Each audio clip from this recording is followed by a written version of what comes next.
The 2023 signing day signing class is in the books. We'll tell you how it complements the 2022 class, the players you need to look out for, and of course, how's it going to affect our goal to get to Atlanta? We'll talk about all of that on the Locked On Ole Miss podcast. You are Locked On Ole Miss, your daily podcast on the Ole Miss Rebels, part of the Locked On Podcast Network.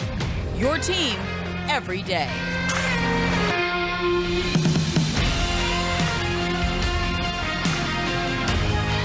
All right, welcome to Locked On Ole Miss podcast. I'm your host, Stephen Willis. Thank you for making us your first listen every day. We're free and available wherever you get your podcast, including YouTube.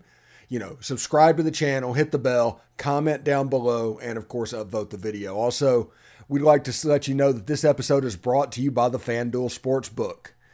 It's the official sports book of Locked On. Make every moment more. Visit fanduel.com/lockedon today to get started. Anyway, this class is 98% in the book. And at the time of my recording, DJ Holmes has not announced. Now, we feel pretty good about it, but we will talk about him if he commits and signs to Ole Miss in tomorrow's show. But for now, we're going to concentrate on the group that is here and talk about them in their totality. Lane Kiffin today in his press conference spent most of the time complaining about NIL and the transfer portal and all the changes that we told you have happened in the past couple of weeks. But not a lot talking about his signing class. Now, one thing he did mention was it was his job to make sure the roster is as talented as possible, and that's the reason he brought in Spencer Sanders and Walker Howard, and he's looking forward for the competition to happen. He sounds confident in Jackson Dart moving forward, but he also mentioned specifically working with the young guy and bringing him along as well. So that was the addition of the late press conference today. Like I said, this signing class is 98% done. And if you look at it, these high school signees that they got today and back in December, because Chamberlain Campbell and Maney, sorry about that, signed. But you have 7 or 8 players that are a 4-star and at least one publication. That's important for people to realize. Now, the bell cow of this class is Suntarine Perkins. He's a 5-star plus player. I think on 3 he's like a 98.5%. He's like the 15th or 16th player in the country. He is a man-child. He is the person that everybody is going to point to on this staff and somebody that everybody wanted. We can't wait to see what Suntarine does on the field. But he is not alone. He might take some of the credit away, but there are some real players that Ole Miss signed in this class. Ayden Williams, saw him at the Under Armour All-American game. Really great player. Some fantastic hands, outstanding catch radius, and a really good route runner. He has the chance to get on the field next year. And even though we're going to talk about players that Ole Miss has in the transfer portal and how stacked that room is getting, I think Ayden Williams has a chance to get out there as well.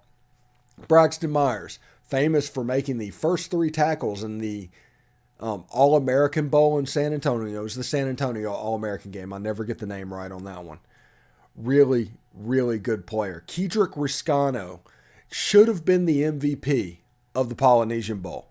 10 carries, over 100 yards rushing, and a touchdown for the young back out of Texas. Really good running back. Ole Miss has a real type when it comes to these backs.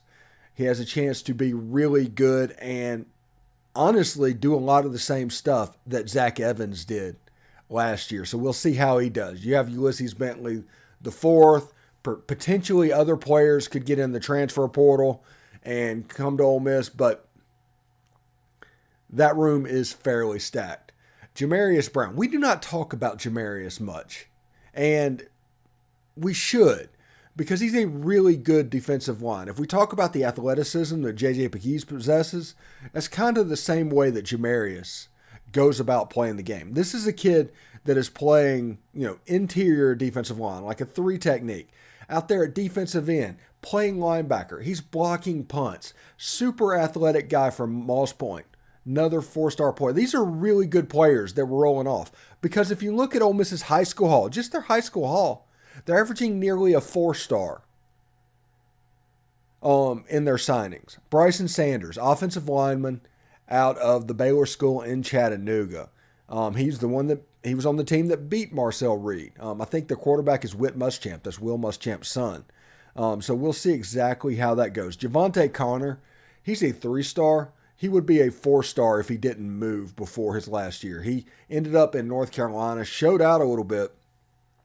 Really good player at tight end. Now, Ole Miss has at tight end. They have Caden Priestcorn, who's a transfer portal from this year, Michael Trigg, Javante Connor, Kyron Heath. This is a room that's a lot more full than it was last year. They've handled the roster issue that's going on. Interior offensive lineman Ethan Fields, he was a Purdue flip. Daniel Demery, I like his game playing around Dallas as well. He's a really physical safety. Caden Lee. We don't talk much about Caden Lee, but it's because he committed so late in the afternoon. But this is a slot receiver. This is a guy that favors pretty well, even with guys like Elijah Moore and those guys that played the slot. He's a true slot receiver, which we need it. We talk about Jordan Watkins all the time and how at times it looked like he was an outside receiver playing inside, if that makes sense at all. But Caden Lee is a true slot. He's going to pressure that. He's going to figure out if he can get on the field early. But I'm thinking Caden Lee could make some plays. And A.J. Brown, or Ahmad Brown from Georgia, another defensive back, good player. The high school class that Ole Miss has signed is really good. And like I said, they average nearly a 4-star. There's 8 players out of the 14 or 15 players that are a 4-star in at least one publication. They're all really close. Skylar Mann, he's a little bit on the lower end, and the 2 new guys are a little bit below that as well. Chamberlain Campbell, he's up a little bit. He's got that going for him, but Manitou Maney, he still needs to be evaluated and things like that. But the roster of these players out of high school, really good. Now, if you mix those with the transfer portal players, where you get Chris Marshall, a 5-star, Walker Howard, a 5-star, Spencer Sanders, a 4-year starter at quarterback, offensive linemen that are all conference players, receivers that are all conference players. And what is coming into the program is better than what is going out of the program. And everybody's going to point to Tysheem and Davidson. And honestly, if you're going to look at absolute production of how they played, that is not something that can't be replicated. Now, their potential might be really good, but the current additions of what they are is not what their potential says they could be. So we're just having to replace production at this point. We're not having to replace potential. We have potential, but we're having to replace production. So we'll see exactly how that goes. Good luck to Davidson, Ohio State. Good luck at Tysheem at Oregon. But those are the guys that are really the ones that we are going to miss. Now, Chamberlain Campbell and potentially DJ Holmes, like I said, by the time you watch this, he will have committed and there will have an answer. By the time I'm recording this, though, he has not quite done that yet. So they're trying to fill the need of the jack position. They're trying to fill the need of the linebacker position. Those are the 2 positions of need right now coming out of this signing day. That I'm not saying Ole Miss can't get where they want to be. I'm not saying Ole Miss won't get where they want to be. I'm saying they're not there yet. So we'll see. After spring practice, there could be players step up. After the spring transfer portal season, there could be players coming in. And all of this is on the table. But we'll see exactly how it happens in the meantime. But I'm really, really excited for this 2023 class. You can hear it in my voice, honestly. There's some players that are going to be really fun to watch for Ole Miss fans. The quarterback competition is going to be really fun. And then you have positions like the wide receiver room, the running back room, the tight end room that is actually more talented and fuller than they've been in recent years. The offensive line, we lose one player, we bring in 5. They have restocked the offensive side of the ball. Very cool to see. Now, like I said, defensively this year, it could be a little clunky. Because with the system change, you've recruited to that other system for 2 years. They're not going to fit perfectly. So have a little patience on that side of the ball, but the offensive side of the ball has a chance to be so good. I'm so excited about that. Anyway, it should be a lot of fun. Anyway, today's episode is brought to you by FanDuel. This year, the only app you need at your Super Bowl party is FanDuel. It is a #1 sports book in America. We're really excited about our new sports betting partner for Locked On because they have the #1 sports book in America, FanDuel. And if you are new to FanDuel, that's even better. They have so many great features that make betting on sports fun and easy. So download FanDuel now, and you can bet Super Bowl 57 with a no-sweat first bet. You'll get up to $3,000 back in bonus bets if your first bet doesn't win. FanDuel lets you bet on everything from the money line to point spreads to who will score a touchdown. Their prop bets are actually really, really cool. The FanDuel Sportsbook app is safe, secure, and super easy to use. And best of all, when you win, you get paid instantly. So join FanDuel today at FanDuel.com/lockedon to claim your no-sweat first bet on Super Bowl 57. That's FanDuel.com/lockedon. Make every moment more with FanDuel, the official sportsbook partner of the NFL. All right. Thank you for making the Locked On Ole Miss podcast your first listen every day. For your second listen, head on over to Locked On NFL Draft. It's heading down to the Senior Bowl. Get inside analysis from the host that covered the NFL's next generation in college and find out which NFL draft board these players will be climbing. All in one location. Subscribe to Locked On NFL Draft for nightly live shows from the Senior Bowl on Tuesday, Wednesday, Thursday at 9 p.m. Eastern. All right, we're going to turn the page a little bit, and there's something that is going on that I think people are taking the wrong way. We'll put it like that. Greg Sankey said that something needs to change with the early signing day because December has gotten too busy for college coaches.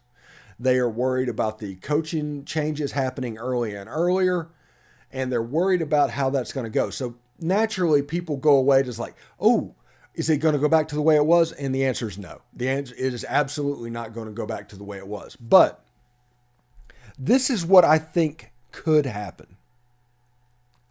And that is the early signing day, which is currently around December 17th, somewhere in that ballpark, moves to like August 4th. The early signing day before the season, just like basketball, just like baseball, football is the only season that is a postseason signing sport. This gives them the opportunity for those early guys to sign early and for the later guys to wait until February. Calendar kind of straightens up a little bit, okay? And you get the 10, 12, 15 kids that you've signed and recruited all about, and they sign in August, you go through your season, and then the next patch will be in February. You have the transfer portal in the middle, and the December period is a little bit less congested because not only now do you not need to fire a coach in September, not only does the December period become less stressful, you absolutely, for the first 2/3 of the month, just remove that from the equation entirely by those guys signing in August. Because this is the flip side that people need to keep in mind. If they got rid of the early signing day, it would not lower the workload for college coaches. Not even a little bit. If anything, it would make it more because all of those would be going for that pinnacle day that's coming up in February. That also means that You will not have those high school kids to recruit the transfer portal off of. You will not have that group to supplement off of. So because you're not going to know who you would have. So you would sign your transfer portal class first and then determine needs. That doesn't work either. So what they're probably going to do is signing in August. They'll have a signing day on like August 4th, August 5th. Heck, they might even do it like August 15th, somewhere in the middle where the season's right up there and you can have an early signing day and get into the season right before the high school season starts and all of this, and ESPN can make a big deal out of it. Then you play your season. The coach gets a lot more leeway because you don't have to rush because that signing day's already happened. It's already in bed, and you have until February before the next one. And you also have until mid-January to sign transfer portal guys. So it does not really affect you in any negative way. This is the best way, in my opinion, to lower the workload in December, to lower the coaching casualties, to make, honestly, February signing day mean a little bit more, and that is have a preseason early signing day. Move it from December 17th to August 17th. If you do that, it would go a long way to fixing most of the problems that college football currently has. Now, it's interesting. Now, media members, whenever they hear that we have to do something about December, they think that December is going to go away. If that's the problem, they think that's going to go away. That's not the case. They want less work in December. They want it to be less hectic. With the transfer portal, which is not going away, that has become the number one avenue throughout December and January. They need to figure out what to do with that early signing day. And the way you can do it is to make it a preseason event. Now, surely there'll be guys that won't sign. The numbers will be closer to 50-50, early signing day and late signing day. But isn't that kind of what you want anyway? You want the February signing day. We talked about yesterday about how Ole Miss having their ability to get 5 kids potentially, and 5 kids being names to watch. And that was like a busy day for Ole Miss sports, Ole Miss football. So wouldn't it be cool if that number was like 8 or 9 in February, just pretty consistently? And recruiting, which is basically a year-round proposition anyway, you sign a number in August, you get some transfer portals in December and January, you get some February. And then whatever's needed, you supplement in the late window. And if that happens, it works entirely. That is just my opinion of what's going on. I do think early signing day is going away as a December proposition. I do think it's going to move to August, and I think it'll be a preseason event. You don't see many people talking about that right now. And I think that's just because they heard what was said and they immediately, oh yeah, we're going to go back to the way it was. No, toothpaste is out of the tube. Never going back to the way it was. That would create more work for college coaching staffs in December and January. They want less work. The whole purpose of this is less work. And by moving that early signing day to preseason and kind of spreading out those signings, you have a chance to do exactly that. Just my opinion. Anyway, we got Tim Thomas coming up. He's going to talk about the Ole Miss loss to Kentucky. Deshawn Ruffin shutting it down for the season. And, you know, what do we do now? So we'll see exactly what happens. Anyway, stick around. All right, thanks for making the Locked On Ole Miss podcast your first listen every day. We are free and available wherever you get your podcasts, including YouTube. So do us a favor, subscribe to the YouTube channel, hit the bell for notifications, comment down below, and of course, upvote the video itself. I'm here with Tim Thomas, and we are talking Ole Miss basketball.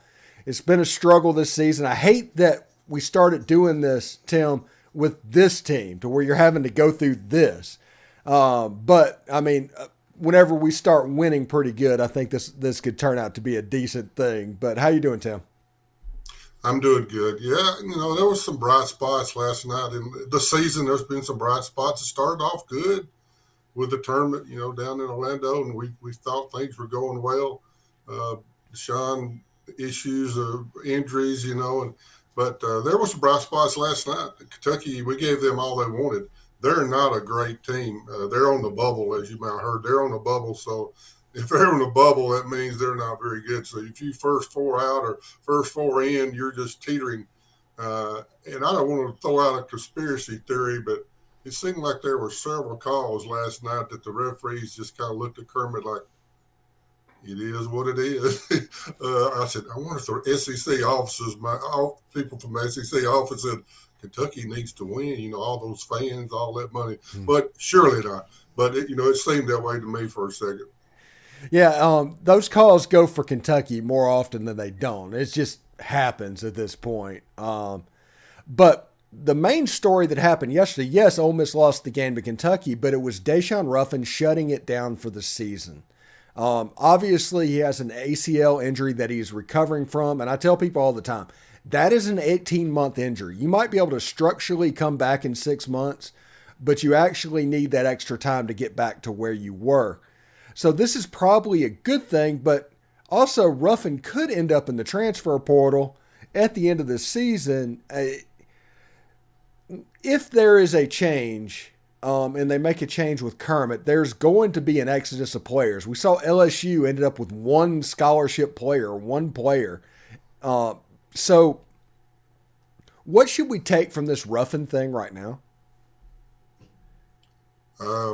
Like you said, I had a meniscus tear myself. I never had an ACL, so I'm not familiar with it exactly. But I agree, it takes time, and they may have rushed him back. But I understand the doctor supposedly cleared him. But for whatever reason, maybe a little attitude issue dealing there. I don't know. Maybe a little NIL issue with dealing there. But he's a great player. But just being truthful, when we were playing before he got on the court, I think you brought this up. We were playing much better as a team. Everything was going better. And when Ruffin came back, for whatever reason, things just didn't jive. The chemistry wasn't there. So that's an issue that we've had to deal with since he came back. So maybe if Morrell comes back this Saturday against Vandy, maybe we can get it all together and win a game against Vandy because they got drilled by Alabama last night. Ooh.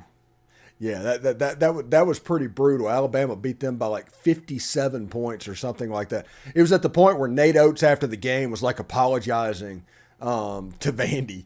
It was just one of those like, I'm sorry. I mean, it just kind of happened. But yeah, there was a lot of series of events that happened in that game that was a little bit weird that it caused Alabama to go on that early run that got going. Anyway, Ole Miss lost the game against Kentucky, a game that they were tied at halftime. A game that, obviously, we just talked about, they played without Deshawn Ruffin. They played without Matthew Morrell. It was completely led by the two freshman guards. And you saw flashes of what they can be. And honestly, Ole Miss lost the game to Kentucky, but that's not necessarily news. Ole Miss loses a lot of games to Kentucky over their history. But the fact that these two freshman guards, they're probably going to take us anywhere that we want to go in the immediate future, don't you think? Yeah, Abram and Caldwell are very good, very offensively good, and they play decent defense too. Hopefully we can keep them. Like you said, I don't know with if Kermit is let go of, which I believe he will be. I'm not sure who's on deck, but I have my ideas and thoughts who might be coming. But they're definitely leading this team. The rest of the way, we got 9 games left, and then the Tuesday in the SEC tournament. So really 10 games the way it looks to me. But Abram, as you saw, he shot the ball really well. He shot the ball earlier in the year until, like we said, Ruffin came back and he lost his confidence. They moved him over to the second guard, shooting guard. Things didn't work out. And Caldwell, he is very talented. You see how he can really get up. He jumps really well. So I'm proud of him too. So that's a good nucleus. If we can get some inside guys next year for inside presence, he has like 3 on the signing list, and we need shooting guards. I don't know where we got to go. Well, maybe we need to go up to the northeast or northwest or somewhere. We got to get some guys that can shoot the ball. You watch Wisconsin and some of those teams, Indiana, they got guys out there that can nail the ball. They put the ball in the hole, and we don't have that. We just don't have kids. I guess Abram may be the closest to having a pure shooter that we got. We need pure shooters, people that can nail it any game, every game, and we need several of them and then have a good inside presence for next year. Yeah, your lips to God's ears right there. Anyway, what is now for Ole Miss hoops? We got 10 games left. What does the Ole Miss basketball fan, because, you know, the NCAA tournaments is an afterthought. It will not happen this year. Ole Miss is likely playing on the first game in the SEC tournament. What do we need to look for right now for hope, for anything in the future? The two guards, like you said, the freshman guards, Abram and Caldwell. Brakefield, has another year, so I think he'll be back. He at times he has some flashes. He shoots the ball really well and kind of gets in there and makes some plays. But that's the three that I feel like there's a chances. We named last week the guys that are leaving, so there's 6 of them leaving, and you might as well say 2 or 3 more transfer portals. I thought James White would really come through and make some plays. He does at times, but a lot of games he just don't show up. I'm not sure why. McKenna's inside, makes some plays. Kuba, he's kind of non-existent. He had a little layup last night that I believe I could still make, and he should have dunked it. They said he has a 7'6" wingspan. I mean, he could have dunked it on his tiptoes, but he didn't. He missed it. He missed a little short layup, which is kind of disappointing to realize that he could do that. And the other guys, Robert Allen at times makes a few plays inside. He's a hustler, and he can, shoot the ball in the paint. He don't need to get out further than that. He don't need to get out there and try to shoot. The same with your boy, Miles Burns. Is there anyone on that team, maybe any player that Ole Miss has ever had, that hustles and gives it all his heart every single play? He makes steals. He makes tips. He passes the ball well. If he could shoot outside the three consistently, he would be going pro for sure. Yeah, the offensive portion of his game is the fault. He's got the athleticism. Everything else, I do love watching him play basketball. And even when he misses a dunk, which he does about every 2 games, it seems like it's like a crazy dunk. It's amazing that anybody would have the audacity to even try that. And I mean, I'm going to miss Miles Burns next year, and I think that offensively, the strategy that we had, because you can see what Kermit thought. He thought, okay, we have Ruffin coming back. He's going to be all right. We've got Morrell, who's an NFL guy. We need guys that can lock people down. So Kermit went and got defensive players. Yeah, he thought Mbala was going to be a player too. Go ahead. Yeah, and it just didn't turn out that way. Ruffin was not completely healthy. Morrell went into a confidence drought this season that has really affected him from the outside. And what that has been left with is those defensive guys have become the main guys. And that's led to scoring droughts and everything else. And I think it was just a tactical mistake by Kermit before the season started. Yeah, it's going to cost him his job, just to be very blunt. It's going to cost him his job. You make choices. Life's full of choices, right? So he decided to go with those defensive guys. He really thought, remember, I may not talk about this enough, Mbala from Buffalo, the transfer. They really thought he was a player. He could really score also. Good defensive player. And you can see him, he's a big guy. Has a decent shooting touch. He had 18 one game, and you could see the potential there.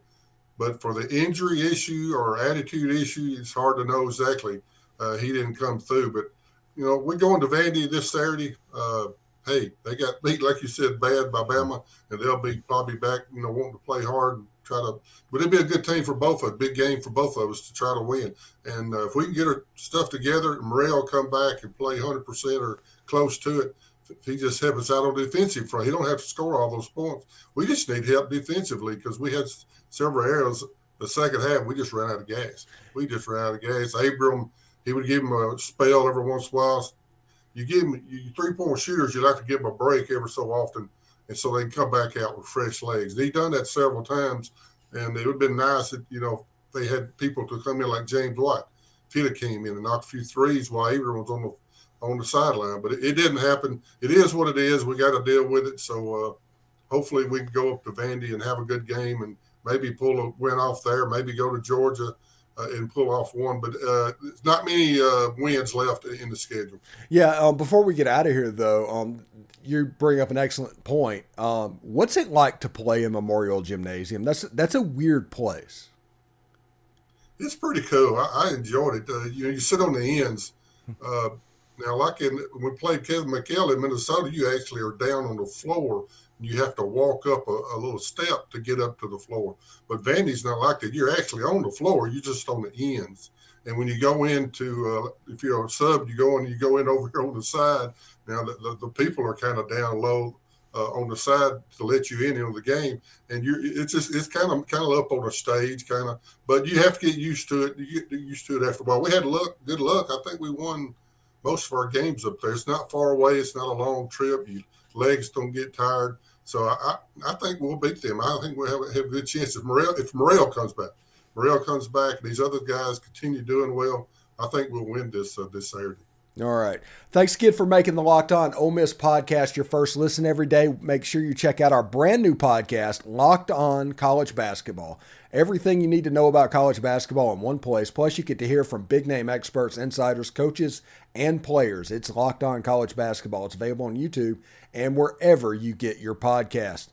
Hey, Tim, thank you very much for stopping by the show today, talking about that. I know it's a long season, but they're going to turn this around eventually, and we're going to get to enjoy that, I think. I think that's what we need to focus on. Yeah, we got to be positive, Steve. We got to be positive. So maybe we can get a couple of wins, but our main emphasis is going to be looking for next year, looking at the recruiting, see what shooters, whoever the coach is. We can talk about maybe next week or the week after. I think it'll be coming around where some possible coaching names may be coming up, and maybe we touch on that. Okay, sure thing. All right, take care, bud. I'll see you next week. Howdy toddy. Howdy toddy.